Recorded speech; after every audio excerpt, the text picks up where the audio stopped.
हरियाणा की हर अपडेट के लिए बेल आइकन दबाएं और सब्सक्राइब करें STV हरियाणा न्यूज।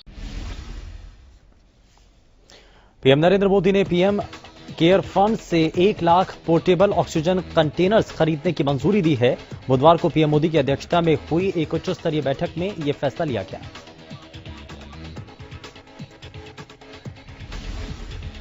बैठक में पीएम केयर फंड के तहत पहले से स्वीकृत 713 पीएसए प्लांटों के अलावा 500 नए ऑक्सीजन प्लांटों को मंजूरी दी गई।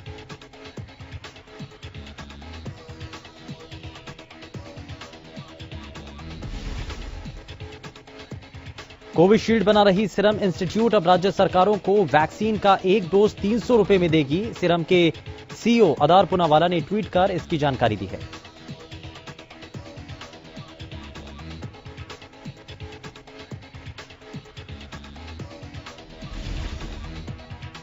उन्होंने बताया कि राज्यों को कोविशील्ड का एक डोज अब 400 रुपए की जगह 300 रुपए में दिया जाएगा। हालांकि सीरम ने वैक्सीन के एक डोज की कीमत सिर्फ राज्य सरकारों के लिए घटाई है।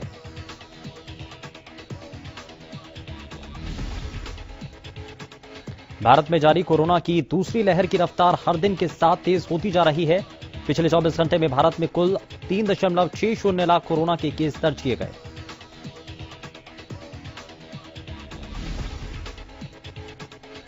इसी के साथ भारत में कुल मौतों का आंकड़ा भी 2 लाख के पार हो चुका है। इसी के साथ एक्टिव केसों की संख्या 29,78,709 पहुंच चुकी है।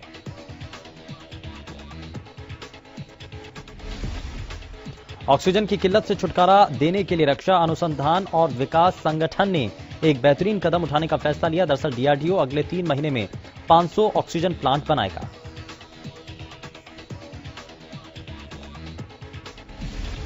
ये ऑक्सीजन प्लांट स्वदेशी तेजस तकनीक से बनेंगे। इन प्लांट्स के जरिए पूरे देश में ऑक्सीजन की सप्लाई की जाएगी। हरियाणा में कोरोना की रफ्तार बेकाबू होती जा रही है। बीते 24 घंटे में 11,931 नए मरीजों की पुष्टि हुई। गुरुग्राम में 3,684 नए केस सामने आए। हिसार में 642, सिरसा में 621, संबाला में 332 नए मामलों की पुष्टि हुई है।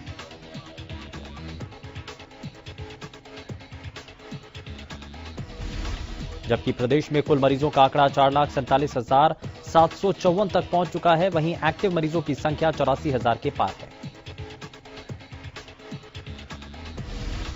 केंद्रीय राज्य मंत्री रतनलाल कटारिया ने प्रधानमंत्री मोदी के कामों की निंदा करने पर विपक्ष पर कटाक्ष किया।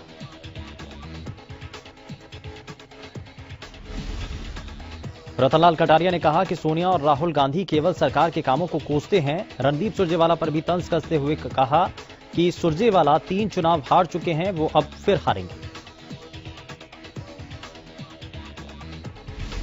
प्रदेश में कोरोना की रफ्तार बेकाबू होती जा रही है। इसी बीच बुधवार को सीएम मनोहर लाल ने प्रेस कॉन्फ्रेंस की। सीएम ने कहा कि कोरोना का प्रभाव अनुमान से ज्यादा बढ़ रहा है। वहीं नए अस्पताल तैयार किए जा रहे हैं। सीएम ने कहा कि फरीदाबाद में भी एक अस्पताल तैयार किया जा रहा है। गुरुग्राम समेत कई जगहों पर अस्पताल तैयार हो रहे हैं। इसके अलावा विदेश से भी ऑक्सीजन लाई जा रही है।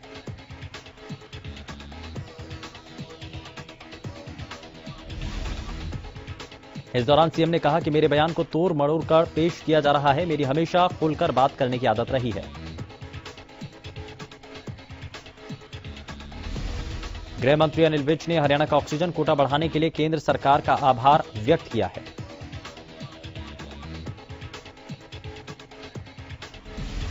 हरियाणा सरकार उड़ीसा से 7 ऑक्सीजन टैंकर एयरलिफ्ट करके हरियाणा लाएगी, जिससे प्रदेश में ऑक्सीजन की कमी न हो सके।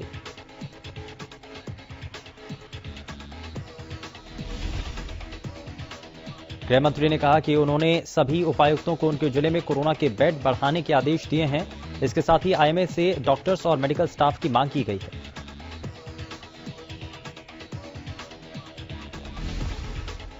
कोरोना संक्रमण के मामले में फतेहाबाद के हालात लगातार चिंताजनक होते जा रहे हैं। जिले में 24 घंटे में 219 मामले सामने आए।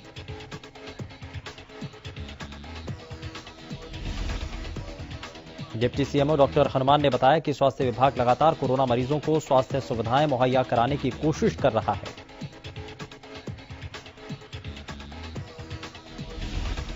ऑक्सीजन की स्थिति पर डिप्टी सीएमओ ने कहा कि बढ़ते केसों को देखते हुए ऑक्सीजन की खपत बढ़ रही है, लेकिन फतेहाबाद को अब तक केवल 1 टन ऑक्सीजन ही अलॉट की गई है। उनके बफर स्टॉक भी सामान्य से कम है।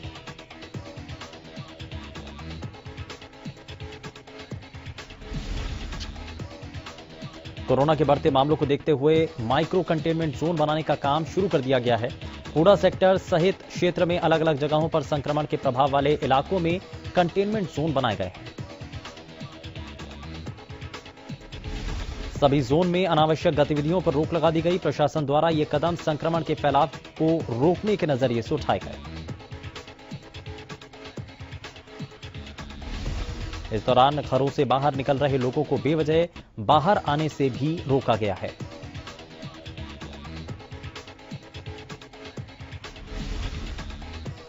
कोविड-19 के बढ़ते मामलों के मद्देनजर अब स्वर्णकार संघ सिरसा ने अनूठी पहल की है। स्वर्णकार संघ ने कोरोना को देखते हुए शनिवार और रविवार को अपने प्रतिष्ठान बंद करने का फैसला लिया है। इसी के साथ व्यापारी वर्ग से अपील की गई कि वो भी इसी तर्ज पर शनिवार और रविवार को दुकानें बंद रखें। फिलहाल ये ट्रायल होगा। भविष्य में शनिवार और रविवार को पूर्ण रूप से अपने प्रतिष्ठान बंद रखने को लेकर भी स्वर्णकार संघ निर्णय लेगा।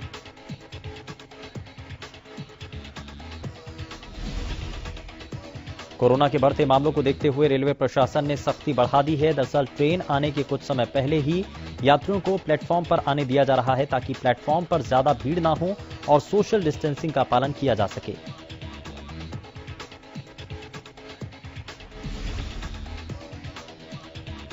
साथ ही प्लेटफॉर्म टिकट भी बंद कर दिया गया। वहीं आरपीएफ और जीआरपी ने प्लेटफॉर्म पर मोर्चा संभाल लिया है। रेलवे स्टेशन पर यात्री ट्रेन आने से 2-3 घंटे पहले ही प्लेटफॉर्म पर आ जाते थे, जिससे प्लेटफॉर्म पर भीड़ बढ़ जाती थी। पानीपत में 3 युवकों को CIA-1 पुलिस टीम ने रेमडेसिविर के 19 इंजेक्शन और I-20 कार सहित गिरफ्तार किया।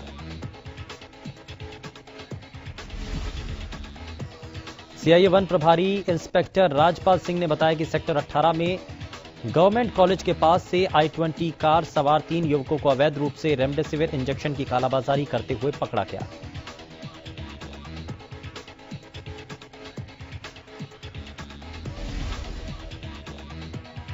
इन लोगों के पास से पुलिस को रेमडेसिविर के 19 इंजेक्शन भी बरामद हुए। अब इन तीनों आरोपियों को कोर्ट में पेश कर रिमांड पर लिया जाएगा। अम्बाला प्रशासन की ओर से कुछ हेल्पलाइन नंबर जारी किए गए, जिसके डायल करने से जल्द ही सहायता मिल जाएगी, जिसके चलते प्रशासन ने कंट्रोल रूम स्थापित कर दिया है और उसका नंबर सार्वजनिक कर दिया गया। उन्होंने कहा कि जिस किसी को भी कोई भी जानकारी या मदद चाहिए, वो इन नंबरों पर संपर्क कर सकता है। साथ ही प्रशासन ने सामाजिक समारोह और शादियों के लिए भी परमिशन के लिए आवेदन कर सकते हैं। उन्होंने कहा कि किसी भी सार्वजनिक कार्यक्रम या शादियों की परमिशन लेने के लिए ऑनलाइन ही आवेदन करें। कुरुक्षेत्र के एक नामी प्राइवेट अस्पताल में देर रात ऑक्सीजन खत्म होने की सूचना से हड़कंप मच गया। अस्पताल संचालकों ने खुद ही मरीजों के परिजनों को देर रात बताया कि उनके पास आधे घंटे की ऑक्सीजन है। परिजनों से कहा गया कि वो अपने मरीजों को दूसरी जगह ले जा सकते हैं। इस पर कई परिजनों ने अस्पताल के बाहर हंगामा कर दिया। इस दौरान जांच अधिकारी को भी भेजा गया। जांच के दौरान अस्पताल में 6 घंटे से ज्यादा का ऑक्सीजन मिली। घटना पर प्रशासनिक अधिकारियों ने कहा कि अस्पताल प्रबंधक की तरफ से जानबूझकर पैनिक किया गया है। ऑक्सीजन की समस्या के समाधान के लिए जिला प्रशासन ने ऑक्सीजन ऑन व्हील यानी ऑक्सीजन बैंक की स्थापना की है। हर अस्पताल को प्रत्येक दिन पर्याप्त मात्रा में ऑक्सीजन उपलब्ध होगी। पूरे मामले को लेकर उपायुक्त निशांत कुमार यादव ने लघु सचिवालय परिसर से ऑक्सीजन ऑन व्हील को रवाना किया। उन्होंने बताया कि कई बार रुड़की से गाड़ी सुबह की बजाय शाम को आती है, जिसके कारण ऑक्सीजन का संकट बन जाता है। बहादुरगढ़ में बुधवार को जिला प्रशासन के अधिकारियों ने अचानक औचक निरीक्षण किया। डीसी जितेंद्र कुमार, एसपी और एसडीएम ने बहादुरगढ़ की ओमेक्स सिटी में भी एक क्लब के अंदर चल रही शादी की पार्टी में रेड की। उन्होंने उसी दौरान ही क्लब के मैनेजर और पार्टी के आयोजक के खिलाफ एफआईआर दर्ज करने के आदेश जारी कर दिए। इस दौरान अधिकारियों ने आदेश दिए कि अब कंटेनमेंट जोन में शादी समारोह करने वालों के खिलाफ एफआईआर हर हाल में दर्ज की जाए। सिरसा लघु सचिवालय स्थित अपने कार्यालय में उपायुक्त प्रदीप कुमार ने पत्रकारों से बातचीत में कहा कि संक्रमण के फैलाव को रोकने की दिशा में सभी आवश्यक कदम उठाए जा रहे हैं। कोरोना संक्रमण को रोकने के लिए सिरसा में धारा 144 लगा दी गई, जिसमें 4 से ज्यादा लोगों के इकट्ठा होने पर मनाही है। उन्होंने बताया कि इसके साथ ही संक्रमण फैलाव को रोकने के लिए जिम, स्विमिंग पूल और क्लबों को आगामी आदेशों तक बंद कर दिया गया है। कनीना के सामान्य अस्पताल में एसडीएम दिनेश कुमार ने औचक निरीक्षण किया। इस दौरान एसडीएम ने हाजिरी रजिस्टर चेक कर और स्टाफ के बारे में जानकारी हासिल की। उन्होंने अस्पताल में ऑक्सीजन, वेंटिलेटर और अन्य सुविधाओं के बारे में एसएमओ से बातचीत कर कई जरूरी दिशा निर्देश दिए। कोरोना के बढ़ते मामलों के बीच महिला थाना पुलिस ने भी मोर्चा संभाल लिया। हिसार रोड पर बस स्टैंड के नजदीक महिला थाने की टीम ने बुधवार दोपहर चालान काटने का अभियान किया। इस दौरान बाजार में बिना मास्क पहने आ रही महिलाओं और युवतियों के चालान काटे गए।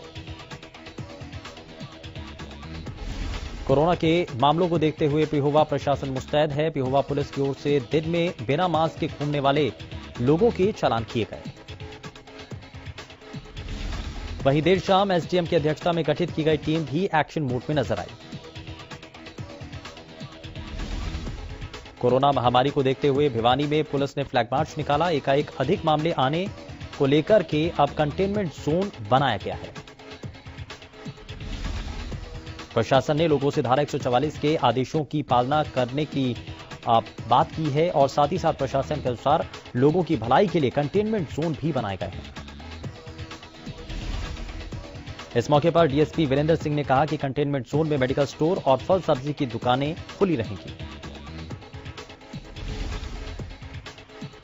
सोनीपत के खरखौदा क्षेत्र में एसडीएम डॉक्टर अनमोल के नेतृत्व में फ्लैग मार्च निकाला गया। शाम 6 बजे के बाद दुकानों को बंद कराने को लेकर के यह फ्लैग मार्च निकाला गया है। इस दौरान प्रशासन की ओर से कोरोना के बढ़ते केसों को देखते हुए लोगों से घरों में रहने की अपील की गई।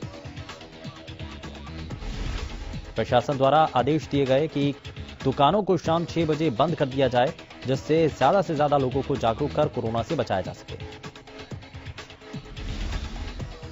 प्रदेश में बढ़ते कोरोना संक्रमण को देखते हुए गोहाना में अब सब्जी मंडी सुबह 5 बजे से लेकर 12 बजे तक ही खुलेगी। इसके अलावा सब्जी मंडी में सोशल डिस्टेंसिंग के साथ साथ मास्क का इस्तेमाल करने के भी निर्देश दिए गए हैं। बावजूद इसके गोहाना की सब्जी मंडी में सोशल डिस्टेंसिंग की जमकर धज्जियां उड़ रही हैं। दुकानदार से लेकर खरीदार तक बिना मास्क के नजर आए।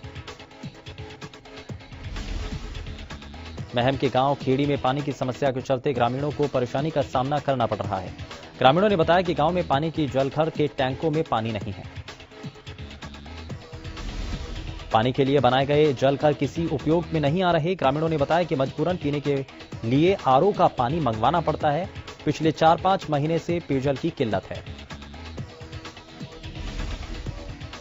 जिसको लेकर ग्रामीणों ने जलघर में पहुंचकर पानी के सूखे टैंकों में जाकर प्रशासन मुर्दाबाद के नारे लगाकर अपना रोष प्रकट किया।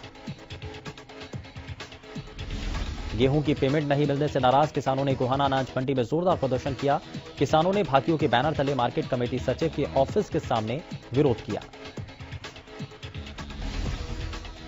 जिसमें किसानों ने अपनी गेहूं की पेमेंट जल्द से जल्द देने की मांग की। जल्द पेमेंट नहीं आने पर किसानों ने प्रदेश भर की मंडियों में धरना प्रदर्शन कर चेतावनी दी है।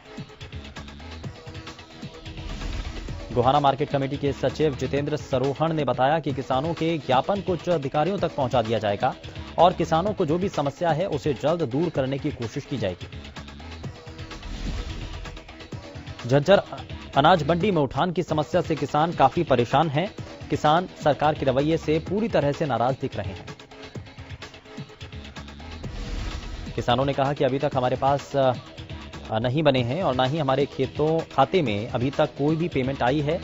और झज्जर अनाज मंडी के प्रधान ने बताया कि सरकार ने 5 तारीख को गोदाम के अकाउंट में पैसे डाल दिए हैं।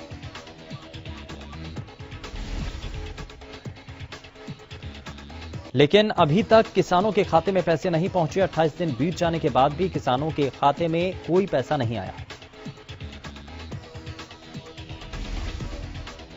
फरीदाबाद में एक नवविवाहिता ने पति की हैवानियत से तंग आकर फांसी का फंदा लगाकर आत्महत्या कर ली। मृतका के पिता के मुताबिक बीते 15 मार्च को ही उनकी बेटी मेघा की शादी फरीदाबाद के सेक्टर 15 के रहने वाले अचल केसरिया के साथ हुई थी।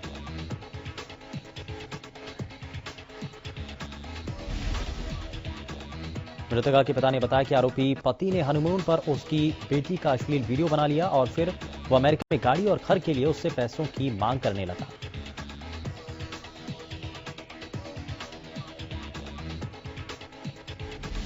पुलिस के मुताबिक मृतका मेघा के पिता की शिकायत पर आरोपी पति सास ससुर के खिलाफ दहेज प्रताड़ना का मामला दर्ज किया गया है।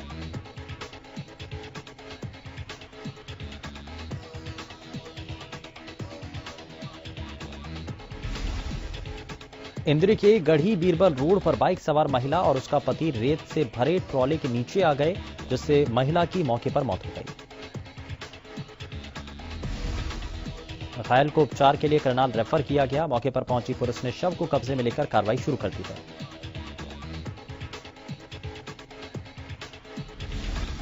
लोहारू के ढाड़ी टोडा गांव के पास बुधवार को अनियंत्रित गाड़ी पेड़ से जा टकराई। इस दौरान हादसे में गाड़ी सवार एक युवक की मौत हो गई।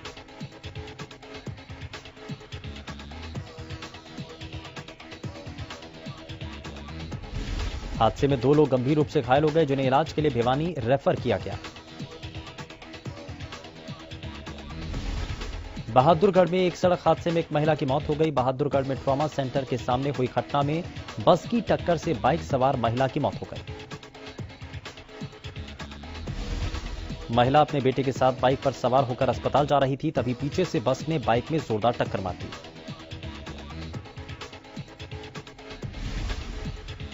महिला की मौत से गुस्साए परिजनों ने अस्पताल के सामने सड़क पर जाम लगा दिया। परिजनों ने बीच सड़क पर महिला का शव रखकर जाम लगा दिया। यमुनानगर के कलेसर पहुंचा रोड पर अक्सर कलेसर जंगल से हाथियों के बाहर घूमने के वीडियो सामने आते रहते हैं। ऐसा ही एक वीडियो वायरल हो रहा है। कलेसर पहुंचा रोड पर गर्मी से राहत पाने के लिए एक हाथी रोड पर आ गया। हाथी की एक टांग में चोट थी। काफी देर तक हाथी रोड पर घूमता रहा। इस दौरान दोनों तरफ ट्रैफिक रुक गया। राहगीरों ने अपने वाहनों से हाथी को अपने मोबाइल कैमरे में कैद कर लिया है और हाथी ने किसी को कोई नुकसान नहीं पहुंचाया।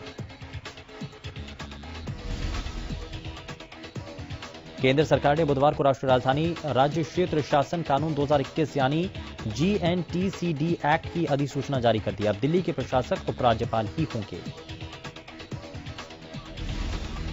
बीते दिनों ही केंद्र ने संसद में GNTCD एक्ट को पास किया था। इसके बाद राष्ट्रपति रामनाथ कोविंद ने इस पर मोहर लगा दी थी।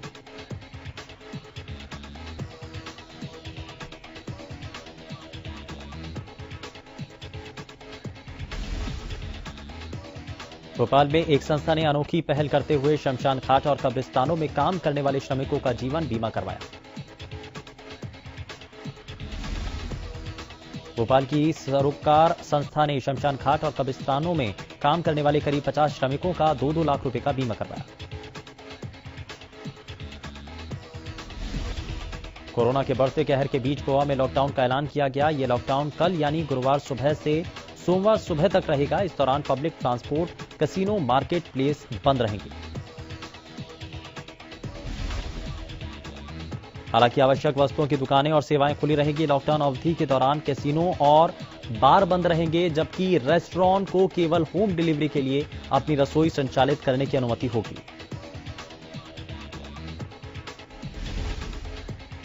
कॉमेडियन और सिंगर सुगंधा मिश्रा और संकेत भोसले 26 अप्रैल को शादी के बंधन में बंध चुके हैं। अब सुगंधा ने संकेत संग शादी की पहली तस्वीर साझा की है।